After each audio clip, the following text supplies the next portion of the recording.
In just over 1 week, the Supreme Court weighs in on what some have called the civil rights issue of our time. I'm talking about same-sex marriage. At issue, challenges to California's Proposition 8, which bans same-sex marriage, and the Federal Defense of Marriage Act. DOMA making news in recent weeks after former President Bill Clinton publicly urged the 9 justices to overturn the rule he signed into law.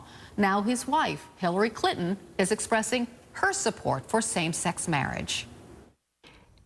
LGBT Americans are our colleagues, our teachers, our soldiers, our friends, our loved ones. And they are full and equal citizens and deserve the rights of citizenship.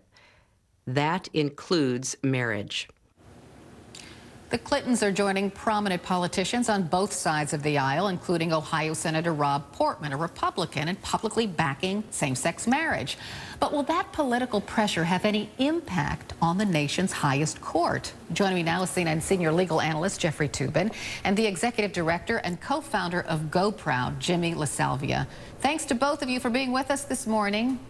Good morning. Good morning. Jimmy, I want to start with you because there's a new poll in the Washington Post that shows a surprising 58% of Americans support same-sex marriage. That is a sea change from just a few years ago. What do you attribute that rise? Well, I think that all Americans are thinking about this issue differently now. Everyone has a gay person in their life, and they want the best for their gay family and friends. That's certainly what we saw over the weekend with Senator Portman's announcement. And so everybody's thinking about this issue differently. And the truth is, we're at the tipping point. And with any issue, the tipping point comes and it moves very, very fast. And that's what we're seeing happen on the issue of same-sex marriage. And Jimmy, we're seeing more and more politicians coming out and supporting same-sex marriage. Is it now considered sort of a safe issue, even for Republicans? Yeah, we're living in a very different political reality. It's not 2004 anymore. Being against same-sex marriage used to be a political winner for Republicans, and now it's the opposite. And so more and more Republicans are coming to terms with the new reality that we're living in. But more than that, they're thinking about how this issue affects their gay family and friends also. And so all politics is personal, and it's a very personal issue for almost every American. Okay, so Jeff, that brings me to this next question. So when the justices start hearing these cases next week, will they weigh public opinion in their decision? Well, certainly they won't say so explicitly, but there is no doubt that the Supreme Court operates in the real world, and they understand how much the public has shifted on this issue.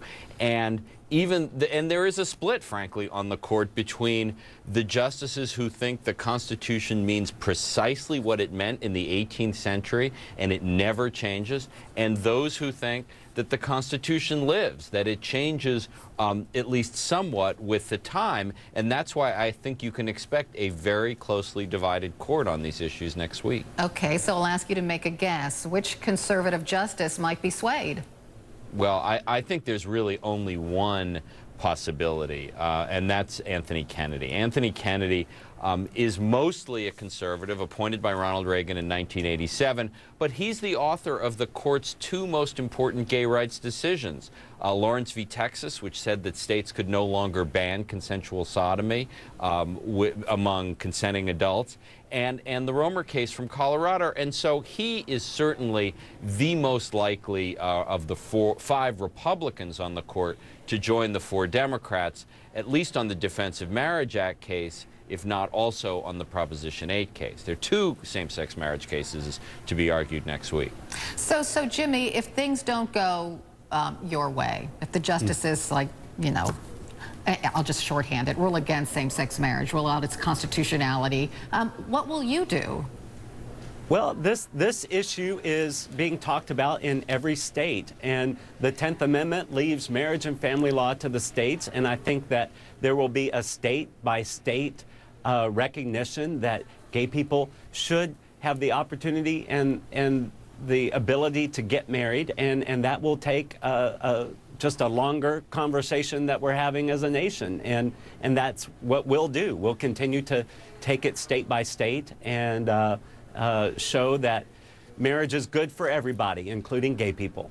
And last question for you, Jeffrey. Many people have said the same-sex marriage issue is the civil rights issue of our time. Is it? Well, that's really, I guess, a decision that everyone can make for themselves.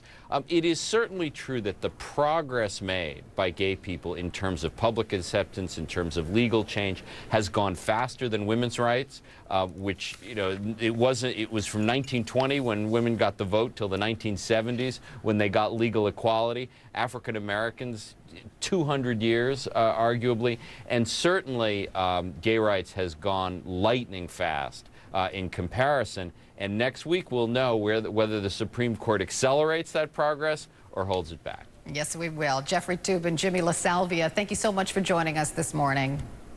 Thanks.